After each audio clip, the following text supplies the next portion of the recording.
دوستوں، آپ حضرات کو معلوم ہے اس وقت جو کتاب پڑھی جاتی ہے اس کا نام ہے تبلیغ دین۔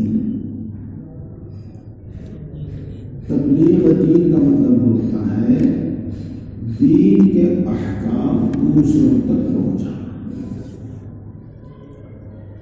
یہ کتاب لکھی اسی لیے گئی ہے تاکہ دین کی بات دوسروں تک پہنچائی جا سکے، اور یہ کتاب پڑھی جاتی ہے، سنائی جاتی ہے اسی لیے تاکہ دین کے احکام اور دین کی بات مسلمانوں تک، امت تک پہنچائی جا سکے۔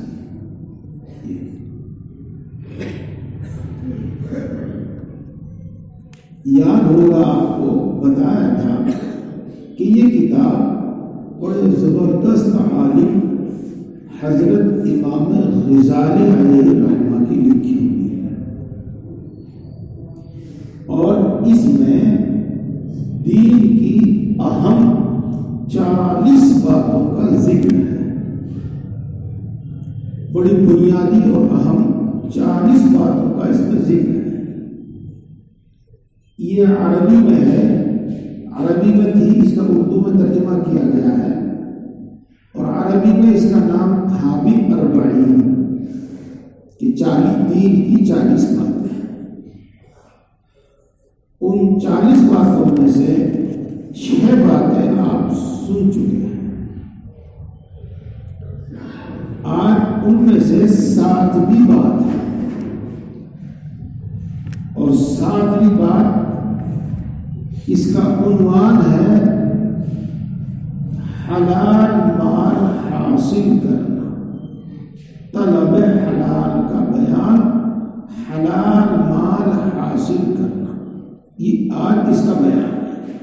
اور دین کی اہم باتوں میں سے ایک بات ہے اکل حلال، حلال کھانا۔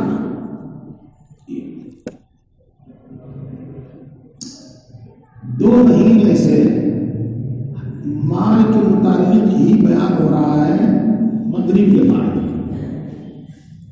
اور آج بھی انشاءاللہ اسی سے متعلق بات ہوگی۔ دین پر عمل کرنے میں دشواری پیدا ہوتی ہے دین کو نہ جاننے کی وجہ سے، دین کے احکام کو نہ جاننے کی وجہ سے، ان کی تفصیلات نہ جاننے کی وجہ سے۔ اگر ہم ہر بات سے متعلق دین کی بات تفصیل سے جانیں، تفصیل سے سمجھیں، تو دین پر عمل کرنا بھی آسان ہو جائے، اور اس کے ساتھ ساتھ ہماری دنیا بھی آسان ہو جائے، دنیا کی زندگی بھی آسان ہو جائے۔ اس بات کا عقیدہ ہے ہمارا، قرآن پاک بھی یہ بات بتاتا ہے کہ زندگی میں جو دشواریاں ہیں وہ دین کو چھوڑنے کی وجہ سے ہے، اور دین پر عمل کرنے سے آسانیاں پیدا ہوتی ہیں، جبکہ شیطان نے ہمارے دل و دماغ میں بات الٹی بچھا دی ہے کہ دین پر عمل کرنا بہت دشوار ہے، اور ان دشواریوں کا سبب دین ہے، یہ الٹی بات بچھاتی ہے۔ جی بہرحال اکل حلال سے متعلق، حلال کھانا، حلال مال حاصل کرنا، اس سے متعلق بیان ہے۔ سنیے، جہاں کہیں عبادت کا حکم ہوا ہے اس کے ساتھ ہی حلال کھانے کا بھی حکم ہے۔ اللہ نے قرآن پاک میں عبادت کا حکم دیا، اور جگہ جگہ عبادت کا حکم دیا۔ ایسے ہی اللہ تبارک و تعالیٰ نے قرآن پاک میں حلال کھانے کا حکم دیا، اور جگہ جگہ دیا۔ تو معلوم ہوا جیسا کہ عبادت یعنی نماز، روزہ، حج، زکوٰۃ، تلاوت، ذکر، یہ اللہ کے احکام ہیں، تو تو یہ بھی معلوم ہوا کہ حلال کھانا بھی اللہ ہی کا حکم ہے. جس طریقے سے عبادت دین ہے سب جانتے مانتے ہیں، ایسے ہی حلال کمانا حلال کھانا یہ بھی دین ہے. یہ مطلب ہے اس کا. دوبارہ سنیے گا، جہاں کہیں عبادت کا حکم ہوا ہے اس کے ساتھ ہی حلال کھانے کا بھی حکم ہے. چنانچہ اللہ تعالیٰ فرماتے ہیں کہ پاک چیز کھایا کرو اور نیک کام کیا کرو. یا ایھا الرسول کلوا من الطیبات واعملوا صالحا. اے رسولو، انبیاء کرام علیہ السلام کو کہا گیا ہے کہ پاکیزہ اور حلال چیز کھاؤ اور نیک اعمال کرو. نیک اعمال کرنے کا بھی حکم اور ساتھ ساتھ میں پاکیزہ اور حلال کھانے کا بھی حکم. یہ بات تو ہو ہی گئی. اس وقت ایک بات آپ بڑی آسانی سے سمجھ جائیں گے.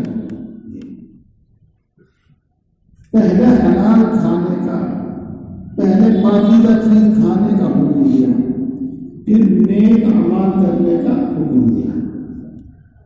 ان دونوں میں جوڑ کیا ہے؟ ان دونوں میں تعلق کیا ہے؟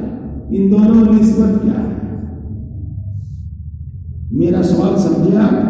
دونوں باتیں ایک ساتھ کیوں بیان کی ہیں؟ اس لیے بیان کی کہ حلال کھانے کو نیک اعمال میں بڑا دخل ہے. حلال کھانے کو نیک اعمال میں بڑا دخل ہے. جی بات تو بالکل صاف ہو گئی، لیکن اسی کو واضح کرنے کے واسطے، خوب سمجھانے کے واسطے آپ کو دو واقعے سناتا ہوں.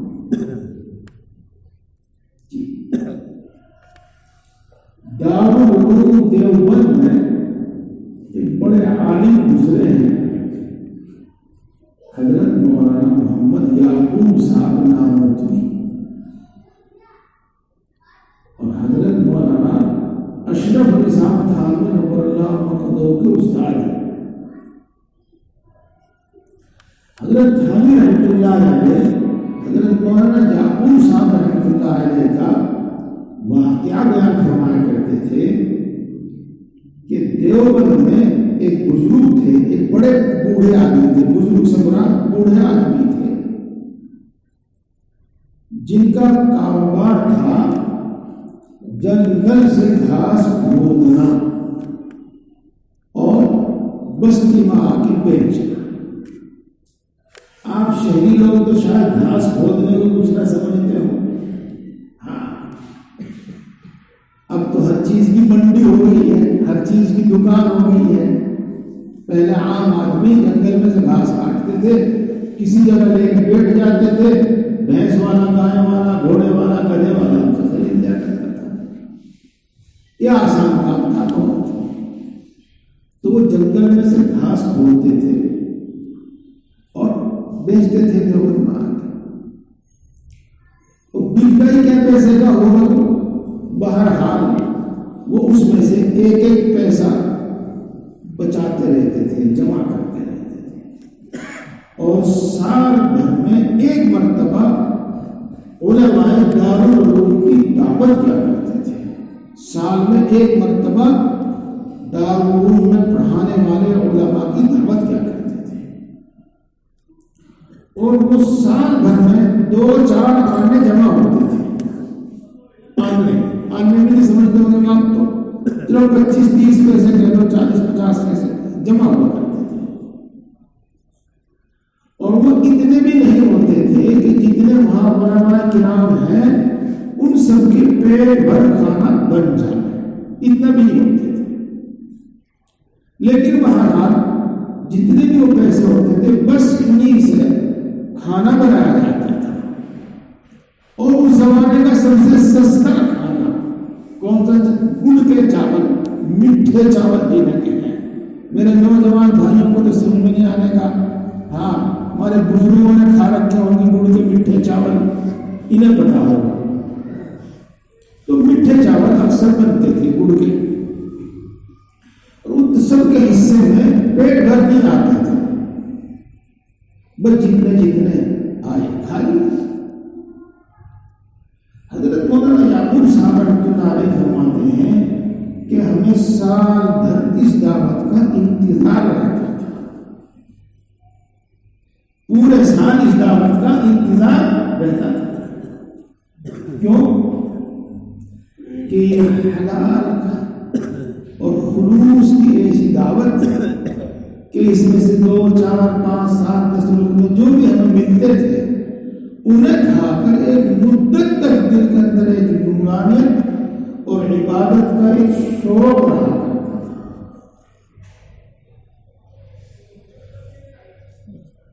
دیکھو حلال کھانے کو نیک اعمال میں کتنا پسند ہے۔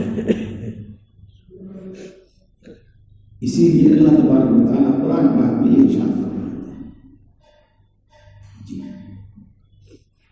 حرام کھانے سے دل بگڑ جاتا ہے، جیسے کہ ناپاک اور گندی چیزیں کھانے سے جسم کا خون بگڑ جاتا ہے اور جسم بیمار ہو جاتا ہے، ایسے حرام کھانے سے دل بگڑ جاتا ہے اور آدمی ایمانی اعتبار سے، روحانی اعتبار سے، اخلاقی اعتبار سے بیمار ہو جاتا ہے۔ اب بات اچھی طرح آپ کی سمجھ میں آ گئی۔ ایک واقعہ کو میرے شیخ حضرت مولانا مسیح اللہ خان صاحب نور اللہ مرقدہ سنایا کرتے تھے، جی آپ سن لیجئے، انشاءاللہ اس کے سننے سے فائدہ ہوگا۔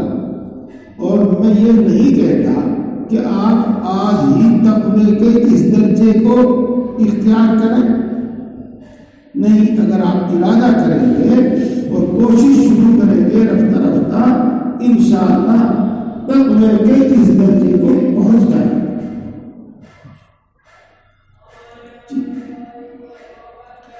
آپ حضرات خانقاہوں میں گئے ہو کہیں، ممکن ہے آپ یہاں اجمیر ہاں کلیئر گئے ہو، پاس میں ہی ہے، سرہند گئے ہو، وہاں بزرگوں کا ایک کمرہ آپ کو ملا ہوگا کہ یہ کمرہ ہے چلہ کشی کا کمرہ۔ یہاں شیخ چلہ کیا کرتے تھے؟ وہ چلہ کیا ہوتا تھا؟ وہ چلہ یہ ہوتا تھا کہ تمام کام کاج سے فارغ ہو کر، یعنی تمام کام کاج چھوڑ کر وہ 40 دن تک اسی میں رہتے تھے، صرف اللہ کی عبادت کرتے تھے اور کچھ نہیں کرتے تھے۔ اور اس 40 دن کی تنہائی سے اور 40 دن کے ذکر سے اور 40 دن کی عبادت سے ان کے دل کے اندر جو نورانیت آتی تھی، ان کے دل کے اندر جو صفائی آتی تھی، اللہ کی جو محبت پیدا ہوتی تھی، وہ پھر ان کو زندگی بھر عبادت میں چست رکھتی تھی۔ زندگی اس کو کہتے ہیں چلہ۔ شیخ عبد القادر جیلانی رحمۃ اللہ علیہ نے چلہ کیا، پورے 40 دن گزر گئے، کچھ حاصل نہیں ہوا، پورے 40 دن گزر گئے اور کچھ حاصل نہیں۔ دیکھو یہ نسخہ تو آزمایا ہوا ہے، مجرب ہے، اگر اس کا فائدہ ظاہر نہیں ہوا تو کوئی نہ کوئی دوسری کمی ہے۔ میری بات سمجھ میں آئی؟ اللہ کی محبت پیدا کرنے کے لیے، اللہ کا خوف پیدا کرنے کے لیے، دل کا ضرب دور کرنے کے لیے یہ تنہائیاں تو آزمایا ہوا طریقہ ہے، مجرب ہے۔ اگر اس سے بھی دل کی سختی دور نہیں ہوئی، دل کے اندر صفائی نہیں آئی، اللہ کی محبت، اللہ کا خوف پیدا نہیں ہوا، تو کہیں نہ کہیں کمی ہے۔ انہوں نے غور کیا، کہاں کمی رہی، کچھ سمجھ میں نہیں آیا۔ ہاں دل میں ایک بات آئی کہ ممکن ہے تو نے کوئی حرام روزی کھائی، اور اس حرام روزی کی نحوست سے اس 40 دن کی عبادت کا کوئی اثر ظاہر ہو۔ جو بات میں نے آپ کو بتائی تھی، اس بار جیسے بھی وہ بات اچھی طرح سمجھ میں آ رہی ہے۔ انہوں نے خود غور کیا کہ تو نے کوئی حرام چیز کھائی، غور کرنے سے معلوم ہوا کہ جب سے میں نے ہوش سنبھالا ہے اس وقت سے میں نے کوئی حرام غذا نہیں کھائی۔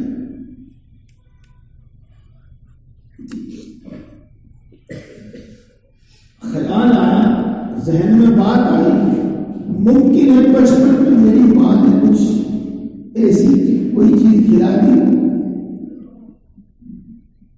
جی، تو اپنی والدہ کے پاس گئے، پوچھا، والدہ بھی ماشاءاللہ ایسی ہی تھی۔ انہوں نے فرمایا، بیٹا میں نے کبھی کوئی حرام چیز نہیں کھلائی، کبھی کوئی حرام چیز نہیں کھلائی، حرام مال کبھی نہیں کھلایا۔ نہیں امی جان غور کرو، کچھ تو بات ہے۔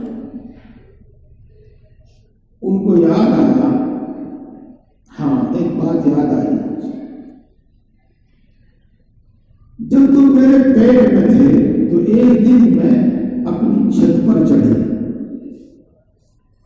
پڑوسن کی بیری کی ایک شاخ ہماری چھت پر آئی ہوئی تھی،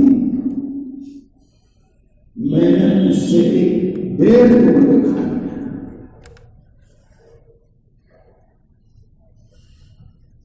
شیخ نے کہا، امی جان پڑوسن سے معافی مانگ کے، پڑوسن سے معاف کرا دیا۔ پہنچ گئی اور پڑوسن کو بتایا، پڑوسن کہنے لگی تم کیوں شرمندہ کرتے ہو، یہ بھی کوئی بات ہے؟ انہوں نے کہا نہیں، آپ معاف کر دیجیے اور زبان سے کہہ دیجیے کہ میں نے معاف کیا۔ انہوں نے کہہ دیا زبان سے میں نے معاف کیا۔ اس ماں نے شیخ کو آگے بتا دیا، شیخ نے دوبارہ چیخنا شروع کیا، تنہائی کی عبادت، تنہائی کا ذکر یاد رکھو، بڑے کام کی چیز ہے۔ حضور اکرم صلی اللہ علیہ وسلم کو نبوت ملنے سے پہلے تنہائی پسند ہو گئی تھی، تنہائی کا آپ کے دل میں شوق پیدا ہو گیا تھا، اور آپ مکے کے پہاڑ کی ایک غار میں، پہاڑ کی ایک کھو میں، تنہائی میں عبادت کیا کرتے تھے۔ اس وقت کی جو بھی عبادت تھی اور اللہ کا ذکر اور اللہ کے صفات میں فکر، یہ تو ہمیشہ کی عبادت ہے۔ بہرحال تنہائی پھر شہر میں چلنا شروع کیا۔ حضرت مولانا رسول اللہ صاحب سے بارہ سنا فرماتے تھے کہ چند ہی دن گزرے تھے، اس کے بعد چند ہی دن گزرے تھے کہ تنہائی کی عبادت کے انوار و برکات ظاہر ہونے شروع ہوئے۔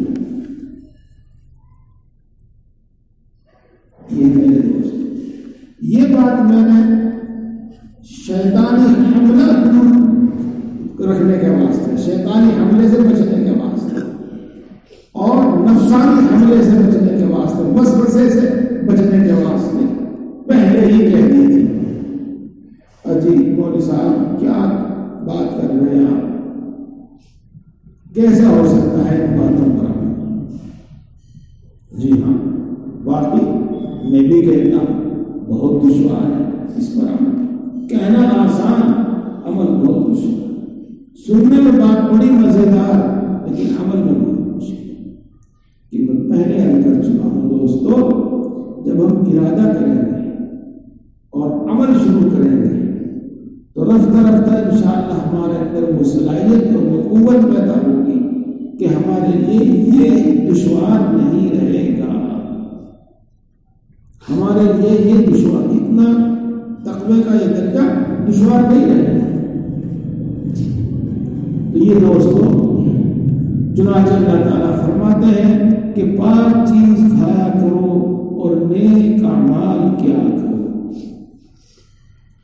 جناب رسول اللہ صلی اللہ علیہ وسلم فرماتے ہیں کہ ایمان لانے، سنیے ایمان لانے اور نماز پڑھنے کی فرضیت کے بعد حلال رزق کی تلاش بھی فرض ہے۔ رسول اللہ صلی اللہ علیہ وسلم فرماتے ہیں کہ ایمان لانے اور نماز پڑھنے کی فرضیت کے بعد حلال رزق کی تلاش بھی فرض ہے۔ یہ حدیث ہے، حلال کھانا فرض ہے، حرام سے بچنا لازم و ضروری ہے۔ حضرت عبداللہ بن عمر رضی اللہ تعالی عنہما فرماتے ہیں اگر تم نمازیں پڑھتے پڑھتے کمان کی طرح جھک جاؤ، نمازیں پڑھتے پڑھتے تمہاری کمر جھک جائے گا، تم کوڑے ہو جاؤ، جھک جاؤ، اور روزے رکھتے رکھتے تانت کی طرح دبلے ہو جاؤ، تانت ہوتے تو ہے وہ کیا کہتے ہیں اس کو، اوجڑی ہوتی ہے نا، اوجڑی، اس کی رسی سے کاٹتے ہیں تو وہ سوکھ کے بالکل کاٹ۔ ابھی صاحب ادھر تشریف لے آئے، ادھر وعلیکم السلام،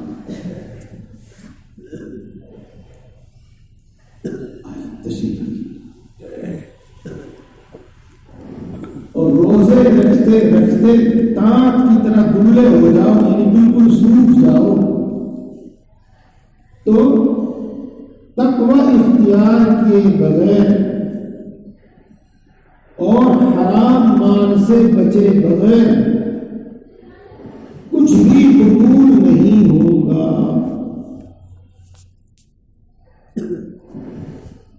جی پھر سنیے، حضرت عبداللہ بن عمر رضی اللہ تعالی عنہ فرماتے ہیں کہ اگر تم نماز پڑھتے پڑھتے کمان کی طرح جھک جاؤ اور روزہ رکھتے رکھتے تانت کی طرح دبلے ہو جاؤ تو تقوی اختیار کیے بغیر اور حرام مال سے بچے بغیر کچھ بھی قبول نہیں ہوگا۔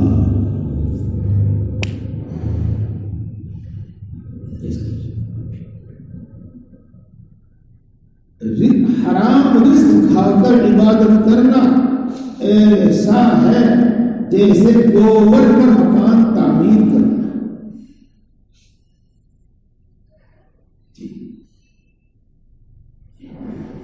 اور یاد رکھو کہ حلال رزق کو دل کی نورانیت میں بڑا اثر ہے، حلال رزق کو دل کی نورانیت میں بڑا اثر ہے،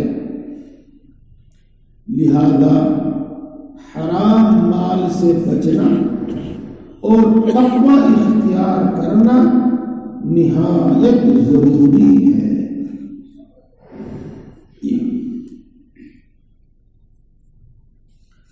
دوستوں، یہاں تک بات بڑی آسانی سے آپ کی سمجھ میں آ گئی۔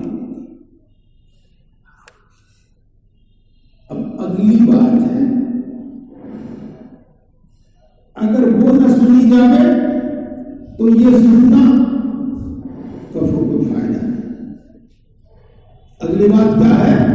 ہمیں یہ معلوم ہو کہ حلال کیا ہے تاکہ ہم اس کو اختیار کریں، ہم یہ معلوم کریں کہ حرام کیا ہے تاکہ اس سے بچیں، اور جب تک یہ معلوم نہ ہو اس وقت تک یہ باتیں سننے میں آسان، سننے میں مزیدار، لیکن عمل ممکن ہے۔ ایسا ہی ہے نا معاملہ؟ فضائل سے، ترغیب سے شوق پیدا ہوتا ہے جس کی عمل سے پہلے ضرورت ہے،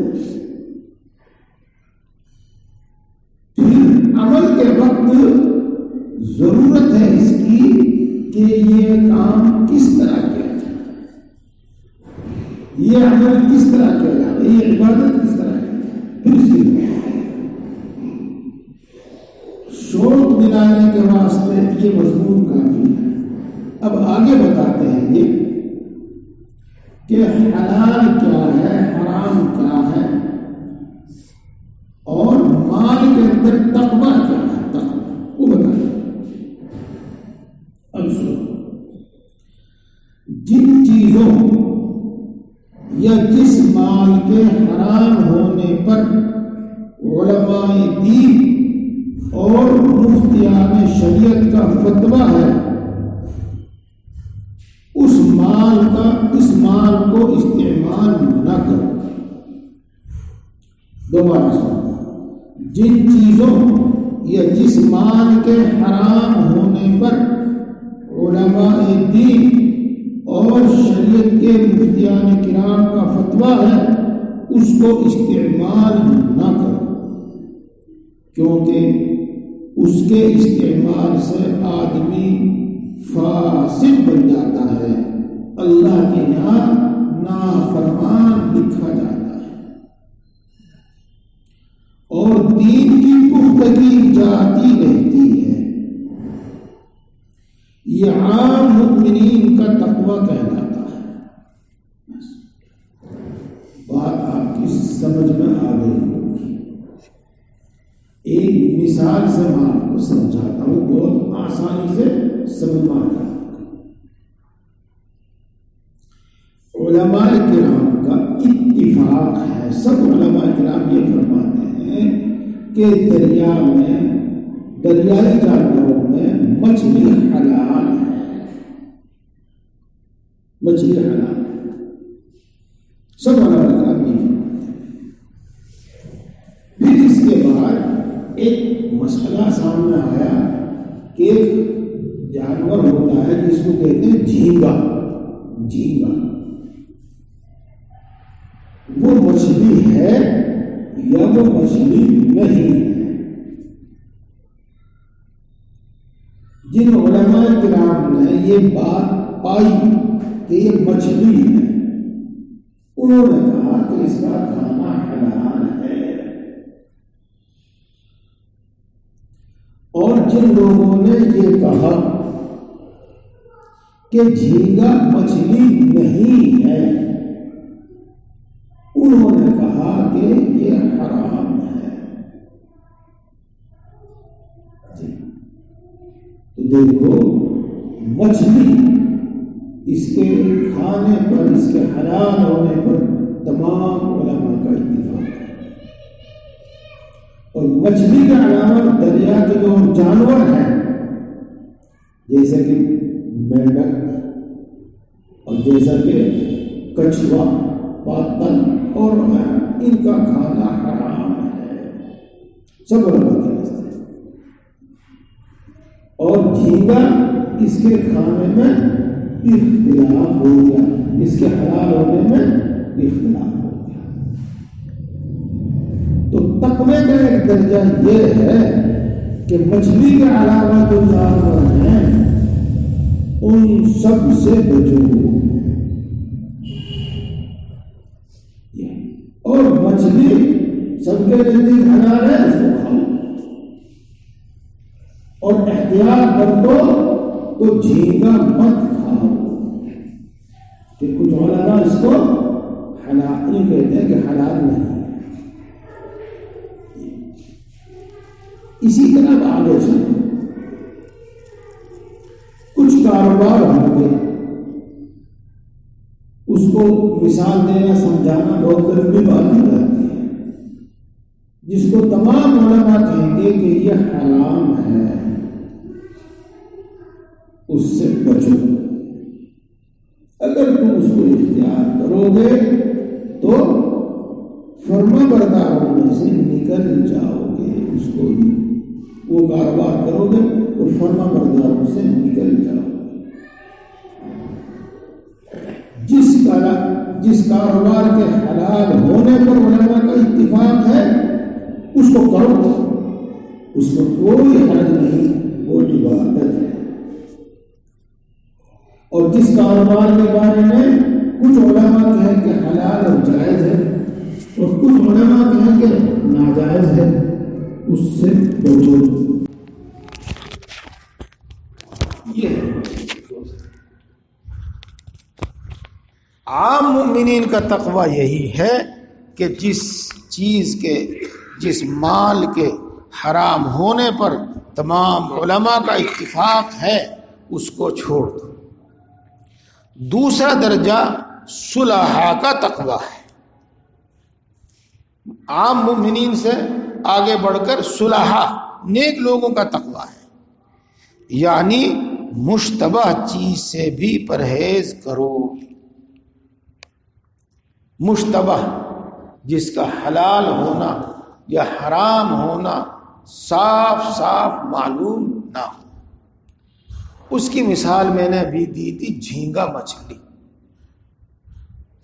اس کی مثال ایسے ہی اور دوسرے بہت سارے کاروبار ہوں گے، بہت سارے. یہ بہشتی زیور پڑھنے سے آپ کو معلوم ہو جائیں گے. کیونکہ علماء شریعت نے ظاہری حالت کو دیکھ کر اگرچہ مشتبہ کو حلال کہہ دیا ہے، مگر چونکہ اس میں حرام ہونے کا احتمال ہے، اسی وجہ سے وہ چیز مشتبہ کہلاتی ہے. لہذا نیک لوگوں کو وہ بھی استعمال نہیں کرنی چاہیے.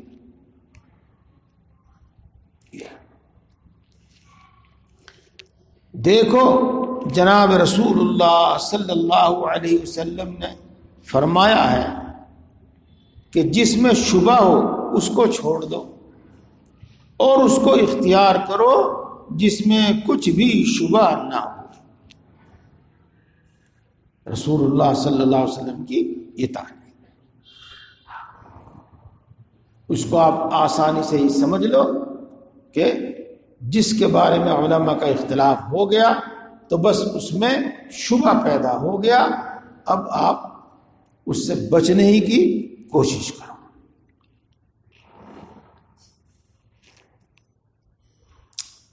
دو درجے تو یہ ہو. اب تیسری بات سنو،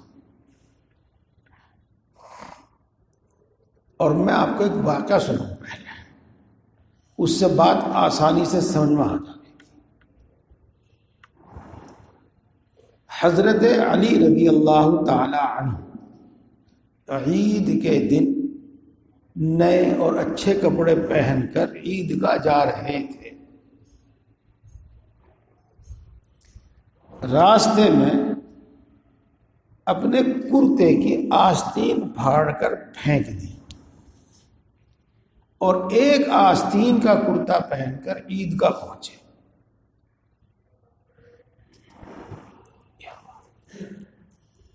اب آپ کہیں گے کیوں ایسا کیوں کیا؟ نیا کپڑا، اچھا کپڑا، صاف ستھرا کپڑا، قیمتی کپڑا، جبکہ وہ حلال ہے، حلال کمائی سے ہے، پہننا جائز اور درست ہے. لیکن اگر یہ کسی گناہ کا سبب بن جائے تو اس سے بچنا ضروری ہے. جب یہ ایک گناہ کا سبب بن گیا تو اس سے بچنا ضروری ہے۔ اب گناہ کیا ہے؟ گناہ بہت سارے ہیں جو عام طور سے جائز زینت اور حلال کمائی کے کپڑے پہننے سے بھی صادر ہوتے ہیں۔ نمبر 1، آدمی اپنے آپ کو صاف ستھرے کپڑوں میں، قیمتی کپڑوں میں دیکھ کر اپنے آپ کو افضل اور دوسرے کو حقیر سمجھنے لگے۔ اس کے پاس بیٹھنے سے بھی اس کو کراہیت ہونے لگے، اس کو اپنے پاس قریب کرنے کو بھی وہ ناپسند کرنے لگے۔ یہ اس کو کہتے ہیں تکبر۔ جب اچھا کھانے، اچھا پہننے، اچھے مکان میں رہنے اور اچھی گاڑی برتنے میں یہ ہو جاوے کہ وہ اپنے کو دوسروں سے افضل اور جن پہ وہ چیزیں نہیں ہیں یا گھٹیا درجے کی ہیں ان کو حقیر سمجھنے لگے، تو تکبر آ گیا ہے۔ اب اس کے واسطے اس کا ظرف ایسا نہیں کہ یہ جائز کام بھی اس کے لیے درست ہونا ہے۔ اب یہ جائز کام بھی اس کے لیے درست نہیں۔ دوسروں کو حقیر تو نہیں سمجھتا، لیکن اپنے آپ کو دوسروں سے افضل سمجھتا ہے، جس کو عجب کہتے ہیں۔ اب اس کے واسطے یہ جائز نہیں ہے، یہ جائز عجب کہتے ہیں۔ جب وہ زیب و زینت کر کے، جس کو آپ میک اپ کہتے ہیں آج کل، بن سنور کر اچھا لباس پہن کر، خوشبو لگا کر وغیرہ نکلتا ہے، اور اس کی تمنا یہ ہوتی ہے کہ مجھے دوسرے لوگ دیکھیں اور میری تعریف کریں، مجھے لڑکیاں دیکھیں اور مجھ پر فدا ہوں۔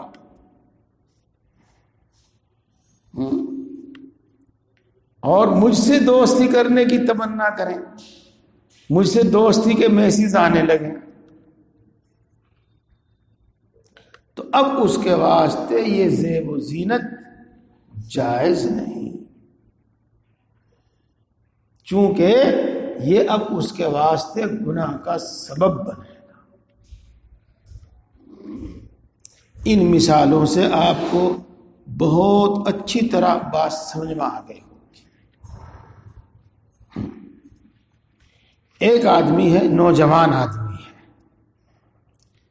خوب انڈے کھاتا ہے، طاقتور چیزیں کھاتا ہے، بالکل جائز اور حلال پیسے کی، جائز اور حلال کمائی کی،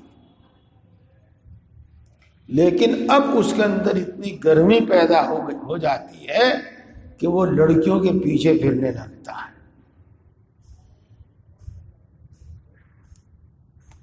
نگاہ اس کی خراب ہو جاتی ہے۔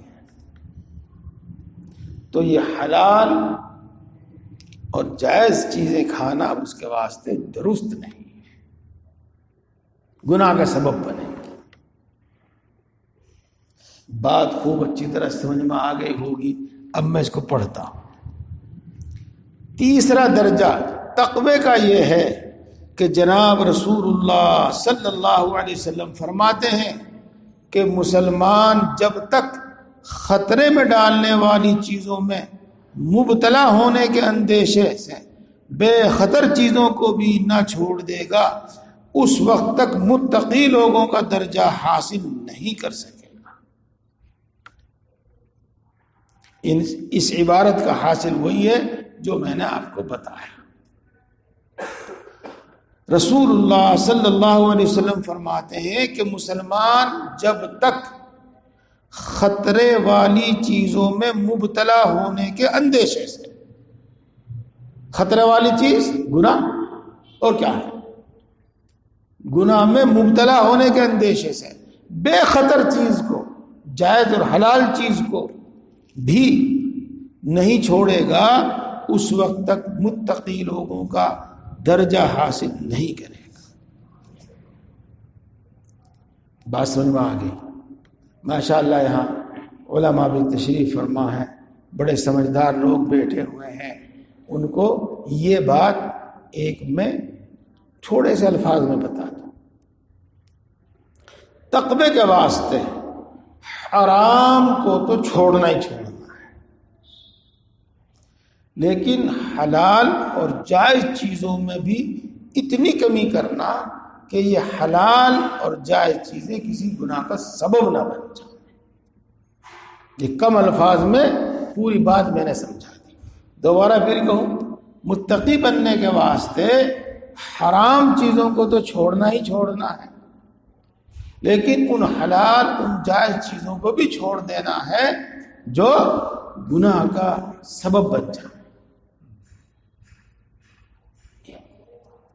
یہ مطلب ہے اس کا۔ حضرت عمر رضی اللہ تعالیٰ عنہ فرماتے ہیں کہ حرام کے مرتکب ہو جانے کے اندیشے سے ہم حلال کے بھی 10 حصوں میں سے 9 حصے چھوڑ دیتے ہیں۔ بات وہی ہے جو میں نے آپ کو بتائی۔ حضرت عمر رضی اللہ تعالیٰ عنہ فرماتے ہیں کہ حرام کے مرتکب ہو جانے کے اندیشے سے، حرام میں مبتلا ہو جانے کے ڈر سے ہم حلال کے بھی 10 حصوں میں سے 9 حصے چھوڑ دیتے ہیں۔ اسی بنا پر اللہ کے پرہیزگار بندے جب 100 روپے کے مستحق ہوتے ہیں تو ایک کم 100 لیتے ہیں، اور جس وقت دوسرے کا حق دیتے ہیں تو ایک دانہ زیادہ دیتے ہیں۔ ایک حبہ ہے، یہ پرانی اصطلاح، آپ ایک پیسہ کہہ لو یا 1 روپیہ کہہ لو، زیادہ دیتے ہیں، اور جب اپنا حق لیتے ہیں تو 1 پیسہ یا 1 روپیہ کم لیتے ہیں۔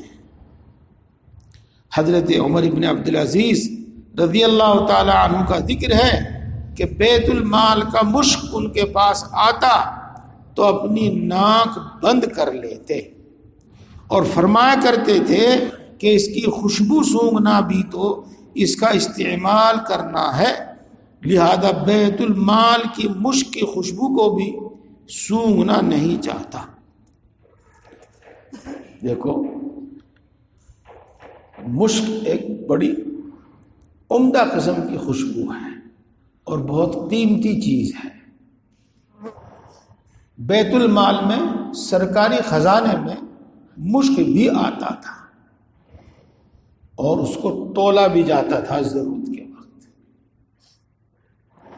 ایک مرتبہ مشک تولنے کی ضرورت پڑی تو انہوں نے اپنی بیوی کو کہا کہ پڑوسن کے یہاں سے ترازو منگا لو۔ بیوی نے کہا کہ ترازو تو ہمارے گھر میں موجود ہے، آپ اسی سے تول لیجیے۔ انہوں نے کہا نہیں، یہ بیت المال کا مشک ہے، میں نہیں چاہتا کہ میری ترازو میں اس کی خوشبو باقی رہے، میرے گھر کی ترازو میں اس کی خوشبو باقی رہے، میں نہیں چاہتا۔ تولا تو یہ کہیں نہ کہیں سے جاوے گا، کسی اور کی ترازو میں تل جاوے، میری ترازو میں نہ تلے۔ یہ جب تولنے یا لینے دینے کا وقت آتا تو اپنی ناک بند کر لیتے۔ یہی حضرت عمر بن عبدالعزیز رضی اللہ عنہ، ان کے نکاح میں ان سے پہلے جو خلیفہ تھے، غالباً ولید ان کا نام تھا، ان کی بیٹی تھی۔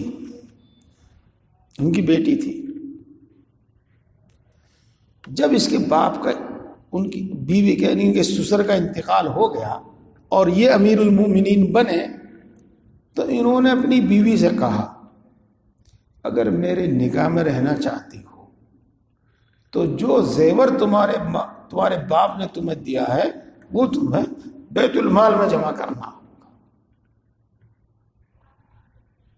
اس لیے کہ مجھے معلوم ہے کہ یہ بیت المال کا مسلمانوں کا مال ہے اور جائز حلال طریقے پر نہیں لیا گیا ہے۔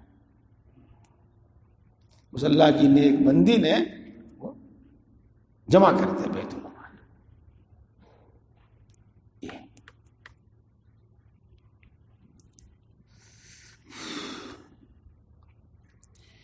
مزیدار اور حلال چیزوں کے کھانے اور جائز زینت سے پرہیز کرنے کی بھی یہی وجہ ہے کہ زبان کو مزہ لگ جانا اچھا نہیں، کیونکہ آج حلال کا مزہ پڑا ہے تو جب یہ نہیں ملے گا کل حرام کی لذت حاصل کرنے کا شوق پیدا ہو جائے گا۔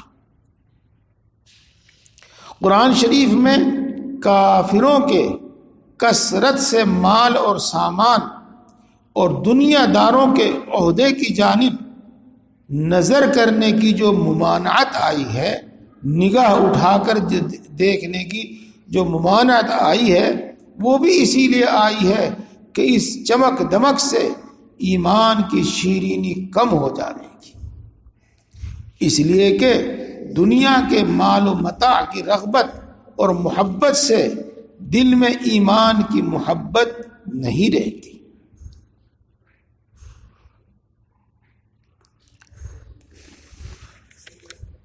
اللہ تبارک و تعالی ہم سب کو دین کی سمجھ اور اس پر عمل کی توفیق عطا فرمائے۔ میرے دوستوں، اس سے بھی آپ کو بہت کچھ سمجھ میں آیا ہوگا، اور ایک بات تو سبھی کے سمجھ میں آ گئی ہوگی کہ بھئی حلال کھانا بہت ضروری ہے اور حرام سے بچنا بہت لازم اور ضروری ہے۔ اب ہمارا فرض یہ ہے کہ اس کی جستجو کریں، تلاش کریں، علماء سے پوچھیں، بوقت ضرورت علماء سے، مفتیان کرام سے معلوم کریں کہ کیا حلال ہے جس کو اختیار کر لیں، کیا حرام ہے جس سے بچیں۔ ایک شخص اللہ کے لیے ایک کھجور خرچ کرتا ہے لیکن وہ حلال ہے، اللہ کے ہاں وہ قبول ہے اور اللہ اس کو بڑھائے گا، احد پہاڑ کے برابر ثواب عطا فرمائے گا۔ اور ایک شخص لاکھوں نہیں کروڑوں روپے خرچ کرتا ہے اللہ کے لیے اور وہ حرام ہے یا مشتبہ ہے، تو ایک ذرے کا، ایک حبے کا بھی اس کو ثواب نہیں ملے۔